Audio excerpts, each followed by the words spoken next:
Assalamualaikum warahmatullahi wabarakatuh. Teman-teman lihat itu tuh di kanan saya. Kalian tahu Amerika itu sedang berusaha apa ya? Kalau bahasa Inggrisnya containing China gitu. Menahan perkembangan Amerika, menahan perkembangan Cina gitu. Itu macam-macam. Yang terakhir itu selain nggak boleh impor chip-chip canggih, jadi chip-chip buatan Taiwan, buatan negara barat itu kemampuannya itu di downgrade semua, baru boleh dibeli Cina itu. Kemudian mesinnya juga nggak boleh beli. Itu estimasinya Cina baru bisa ngejar 10 tahun lagi. 10 tahun lagi. Dan Barat itu maju lagi 10 tahun lagi kayak gitu terus. Tapi coba lihat, dari mulai sanksi 2004 sampai dipakai ternyata 2006, hanya dalam 2 tahun. Padahal Cina dengan Indonesia sama loh kakeknya, sama-sama haplogrup O. Kenapa Cina bisa, kita nggak bisa, sama-sama makan nasi. Orang Cina nasionalismenya memang lebih tinggi dari orang kita. Orang Cina itu diarabisasi nggak bisa. Mereka lebih kenal orang Arab lebih duluan dari kita. Kita kan baru Islam besar-besaran zaman Majapahit kan ya. Dinasti Tang itu udah kerjasama dengan Abbasiyah, gempur Tibet waktu itu. Kemudian itu satu. Kedua, nah ini saya ambil dari sisi Indonesianya. Kita yang Muslim itu diracuni tidak boleh lebih pintar dari ulama terdahulu. Itu pikiran yang berbahaya. Imam Syafi'i kalau bangun sekarang, saya minta jelasin dia, kenapa anjing itu dinajiskan tapi dengan cara terukur. Misalnya mikrobiologinya apa, enzimnya apa, gaya van der Waals-nya berapa, sehingga anjing itu liurnya layak dinajiskan. Gitu. Kalau saya ketemu Imam Syafi'i ya gitu aja. Saya minta menjelaskan karena saya anggap beliau lebih pintar dari saya, tapi harus mampu menjelaskan. Anjing itu lebih najis misalnya ngandung enzim apa aja, gaya rekatnya berapa, butuh berapa liter air untuk membersihkan, berapa gram debu kalau harus pakai debu, kalau pakai zeolit harus butuh berapa gram zeolit, seperti itu. Kita sudah diracuni anak-anak kita. Kalau generasi dulu lebih pintar dari kita. Generasi dulu itu bayangin barang boro-boro 10 nanometer. 1 mikrometer aja nggak bisa kok bayanginnya. Apalagi ngukurnya. Misalnya bayangin ngelarutin 1 miligram garam dalam 1 liter air. Gimana zaman dulu? Zaman keempat Imam Fikih itu. Kenapa Nabi lalu diganti? Nabi Adam, kemudian Nabi Sis, Nabi Adam, Nabi Sis saling ketemu lah. Nabi Idris. Kenapa? Umatnya Nabi Idris lebih cerdas dari umatnya Nabi Adam itu. Kemudian ada Nabi Nuh. Umatnya Nabi Nuh lebih cerdas dari Nabi Idris. Kemudian Nabi Hud. Umatnya Nabi Hud lebih cerdas daripada umatnya Nabi Nuh, kemudian Nabi Ibrahim, umatnya Nabi Ibrahim lebih cerdas. Tiap Nabi diturunkan untuk mengimbangi kecerdasan umatnya.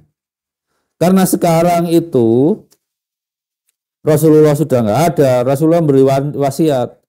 Ulama itu pewaris Nabi. Namanya ulama itu nggak cuma ulama agama loh. Ulama di bidang sains itu ulama, orang-orang berilmu. Karena mereka menggali menemukan hukum Allah yang tersembunyi untuk memakmurkan manusia dan alam sekitarnya. Kalau manusia itu alam sekitarnya pasti rusak. Bumi ini kalau nggak ada manusia aman-aman aja kok. Jadi itu penyakit kita, menganggap ulama terdahulu lebih cerdas. Nah, kalau ulama terdahulu kalian suruh ngerjakan laporan pakai Microsoft Word gimana coba? Apalagi suruh memprogram, nggak bisa. Ini satu lagi bedanya, ilmu antara ilmu di pondok pesantren maksud saya, dengan ilmu di kampus bedanya apa? Kalau ilmu di pondok itu knowledge, pengetahuan, sekedar tahu. Tapi kalau ilmu di kampus itu adalah sains. Sains itu kebenaran yang dihasilkan oleh kerja yang sistematis. Kalau sekedar pengetahuan akan berhenti. Tapi kalau sains hasil hasil dari kerja untuk mencari kebenaran dan kerjanya itu sistematis. Walaupun hal itu dianggap benar, kalau ada orang lain meragukan, ya diantem lagi. Kebenaran terus bertumbuh terus akhirnya. Dulu orang tahu air itu ya air gitu aja. Kemudian tahu dia dari hidrogen dan oksigen gitu. Unsur juga sama, kan dari ilmu. Dulu orang unsur apa? Air, tanah, api, udara. Kayak film Avatar itu. Sekarang unsur berapa? 100-an lebih. Jadi kalau mau membebaskan Indonesia ini, ngimbangi saudara-saudaranya Cina, Jepang, Korea, itu saudara kita itu. Haplogramnya sama itu. Itu ya lepasin anak-anak dari kutukan ulama terdahulu selalu lebih pinter dari orang sekarang itu. Gimana ceritanya mereka lebih pinter? Ngukur kecepatan suara nggak bisa, ngukur kecepatan cahaya nggak bisa. Imam Syafi'i itu kalau anu najis cuma analogi, nggak ada yang metode terukurnya. Al-Qurtubi itu nganggap bumi datar, padahal orang Mesir kuno sudah bisa mengukur bumi bulat hanya dengan mengukur bayangan dua titik yang jaraknya 800 km. Malah zaman Al-Qurtubi mundur bumi datar. Penting itu yang diingat dari Ibnu Rus itu. Mending kita berkubang dalam keraguan, karena ragu itu kita meneliti, daripada kita tenggelam dalam kebenaran yang palsu. Kalau sudah yakin benar, nggak mau meneliti lagi. Makanya Ibnu Rus itu jadi guru dua bangsa Barat dan Timur. Karena mengajari orang dalam ilmu itu ragukan, teliti, sampai ketemu, sampai keraguannya hilang. Nanti begitu kita menemukan kebenarannya, yakin kebenarannya, orang lain yang meragukan. Nggak apa-apa ya, dinamika ilmu seperti itu.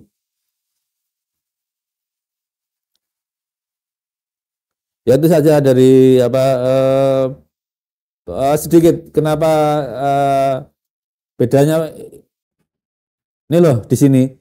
Jadi kalau di perguruan tinggi namanya ilmu itu ini, kalangan akademik modern. Tapi kalau di pondok pesantren namanya ilmu itu yang ini. Sorry. Kalau di pondok pesantren namanya ini ilmu. Jadi kalau di kampus namanya ilmu adalah sains, dan perintah pertama Quran Iqra itu diartikan sebagai riset. Tapi kalau di pondok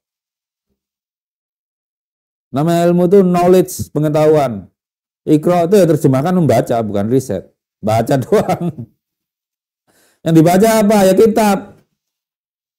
Kalau di kampus yang dibaca apa aja? Tanda bukti-bukti kebesaran Allah itu dibaca semua. Selain kitab, kan kita butuh pedoman toh, biar beragama berilmu itu nggak ngawur gitu ya. Tapi kan tanda-tanda kebesaran Allah, gaya gravitasi, kecepatan foton, sifat dualisme foton sebagai partikel cahaya, terus sifat tumbuh kembang dipelajari dengan kalkulus, itu kan tanda-tanda kebesaran Allah itu. Kemudian teori relativitas, itu tanda-tanda kebesaran Allah. Kita harus baca sebagai umat muslim gitu. Nah, Quran itu kan hukum Allah yang tersurat, kalau sains hukum Allah yang tersirat. Kalau kita mempelajari agama yang tekstual saja, yang ada teksnya, ya kita jadi jajahan bangsa lain. Salah satu alasan kekalahan Turki Utsmani ketinggalan di bidang teknologi. Jadi kalau kita sampai hari ini nggak sanggup bikin komputer sendiri, nggak sanggup bikin handphone sendiri, ngerakit bisa sih, terus nggak bisa bikin mesin jet sendiri, padahal negara Indonesia luasnya darat dan laut itu 7 juta kilometer persegi, lebih luas daripada India. Kenapa? Ya itu kita diracuni. ulama dulu lebih cerdas dari ulama sekarang atau umat sekarang. Gimana mau maju cara berpikirnya begitu. Itu aja teman-teman. Sore ini cukup segitu. Wassalamualaikum warahmatullahi wabarakatuh.